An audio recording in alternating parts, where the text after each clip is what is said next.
Hello everybody and welcome back.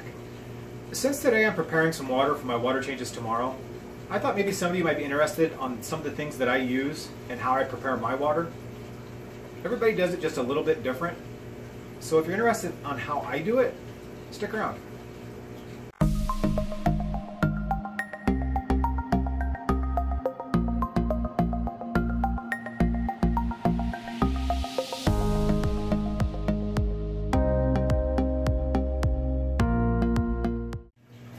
I've got a couple of 72-liter tubs here, and these are what I use for my Neos and my Chiaradina. I use one for each. And I'm getting to the point where I have too many tanks and these need to be upgraded. Last time I tried to do a water change, since my Crystal Red Shrimp tank came down here and my 15-gallon, I ran out of water and ended up having to do 2 different days of water changes, which I don't really like. I like to do all mine in one day. Now here are the products that I use for my water changes. And I'm not really for sure if I could live without any one of these products. Each one has a specific role.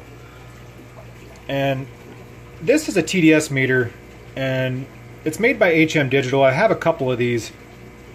And what these do is they show you what your total dissolved solids are. And my RO unit provides me with 2 TDS water. It's just about as pure as you can get. There's going to be nothing in it. It's not going to be beneficial for shrimp. And that's where these come in. These are remineralizers. They put in the minerals that shrimp need to molt and just basically survive. And I've been using these for a while, and I can't stress enough how these will help for thriving colonies. And I also use this, and this is just prime. And I use this because it's like a secondary precaution. If my RO unit decides to let some kind of metals through or chlorine, this is just a secondary precaution. And I don't dose this in full dose. I usually dose it in about 1/3. Now I do use some equipment in my tubs of water. And there's a wave maker in here and an air stone. And over here is just a little tiny pump just to give it some water and some oxygen in the water. And I'll usually have it stick up out of the water like this, but for this video it's very loud to do that, so I have it down in the water. The first product I like to use is prime. And the reason for that is sometimes prime can increase the TDS by just a little bit. And it's happened to me a few times where I'll put my salts in first and I'll forget to add prime. And I'll have it at the perfect TDS, and then it goes up a little bit, and then I gotta go make a little bit more water to balance it back out. And what I'll do with this is I'll get a little syringe like this, and I'll just put about 4 drops in each one. And that gives me kind of the security that I need to know that just in case there was any kind of metals or chlorine in the water, that it's not going to affect my shrimp. And now for the shrimp salt. What I'll do with this is I'll just keep adding scoops to the correct tubs until I get my desired TDS.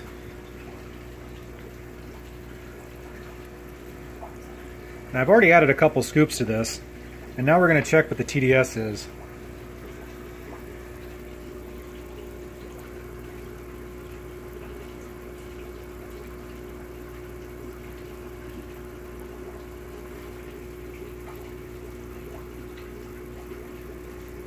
And one of the things that I want to watch out for is that almost 100% of the time that I do this, no matter what the TDS is at now, it always increases by about 10 to 15 over the course of 24 hours. And that's why I like to let my water sit for 24 hours after I add my salts and my prime. And before I do that, I also like to let my RO water sit for at least 24 hours before I even add salts. And this just ensures that there's going to be no pH swings and all the salts are going to be dissolved before I add the water. Now since this one's for my Neos and this one's for my Chiaradinas, there are 2 different shrimp salts that I use. And it's because each one has a specific mixture of salts that provides what each species of shrimp needs. And what this one does is it has a lower KH because B shrimp don't really like KH. And this one has KH in it because Neos actually like KH. And so when you're buying these salts, make sure you buy the right one for the kind of shrimp you're keeping. And I like to keep my TDS in my Neo tanks at about 220, and then in my Caridina tanks anywhere from 135 to 150. And in this tank, or in this tub I guess,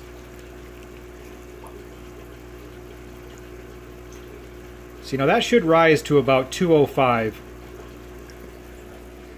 And then for this one is a little bit high. I guess I might have added just a little bit too much. I might add like a gallon more of RO water to this, because this one will probably average out about 150, and that's just a little bit too high for me. But it doesn't really hurt much. I already got my RO unit ready to go. Now I want to go over a couple more things, and one of those is I want to make sure that I match my temperature exactly to the tanks that they're going in.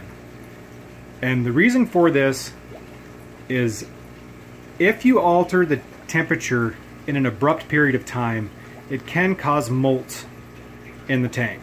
And a lot of the times people have messaged me and asked me, why did my shrimp drop their eggs? And a lot of the times it's because if the temperature doesn't match, it triggers a molt in the females. And if they molt when they're buried, they'll drop all their eggs and they'll have to start that process all over again. And it can be frustrating. And so that's why I like to make sure that my temperatures are exactly the same. And then as for the last thing, I was doing water changes once every 2 to 3 weeks, about 20%. And I'm going to go back to doing about 10 to 15% a week. I think my colonies are getting quite large, and I want to make sure that they have just the absolute freshest water that I can give them. And that's my reason for going back to weekly water changes. And so that's it for this video. I hope everybody enjoyed it, and I hope everybody has a wonderful day. Cheers.